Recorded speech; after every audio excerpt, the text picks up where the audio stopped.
Hey, welcome back to Good Day Columbus. With the weather turning colder, your hands and skin are probably already being affected by the dropping temps. Dr. George Skandamis is a dermatologist from Eastside Dermatology and joins us live in our kitchen. Great to see you, Doc. Thanks for coming on the show. Pleasure to be here. Lots of us already dealing with cracked, dry skin. I was just telling you, my knuckles can actually bleed. Absolutely.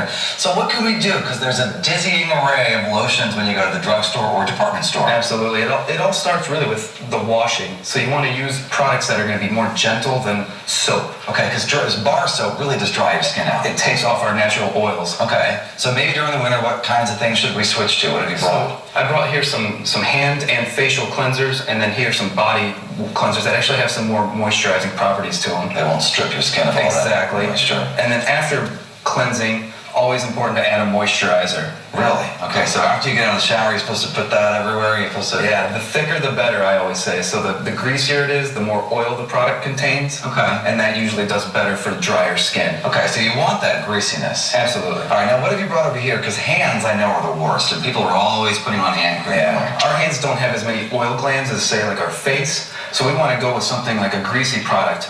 Aquaphor is one of my favorites, but also just plain old Vaseline. Really? Absolutely. Because everybody has Vaseline that costs about $1. Exactly. And that works as well, huh? Yes, sir.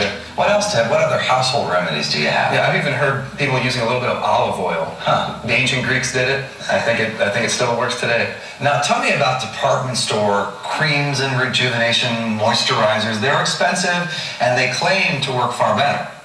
Right. A lot of their products are actually, what you're paying for is the ingredients they put into it.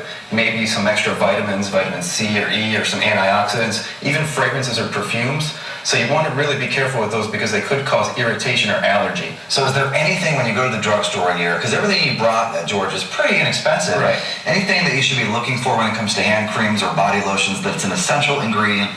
No, I tend to tell people, find something that you like to put on, something that fits your budget, something that smells good and feels good, something that you're going to wear. No danger in over-moisturizing or using too much of this stuff? Never. You can't over-moisturize. If your skin's dry, you got to reapply. What about chapstick? That's also very important. Very important, and also with some sunscreen, as well as, even in the wintertime, sunscreen for the face. All good to know. And how about the hot showers? Because the hot water really strips your skin of moisture as well. Try to limit the temperature of the shower and also limit the time in the shower to 5 minutes or less. All right, Dr. George Skandamis of Eastside Dermatology, all great advice. You just saved us a bunch of money, too. Thank you. Nice to meet you. Thanks for coming on the show. Lisa, I know. How about you? Do your hands get all cracked all the time? Oh, so I should have been your hand model because, yeah, absolutely. Hey, question. What about gloves?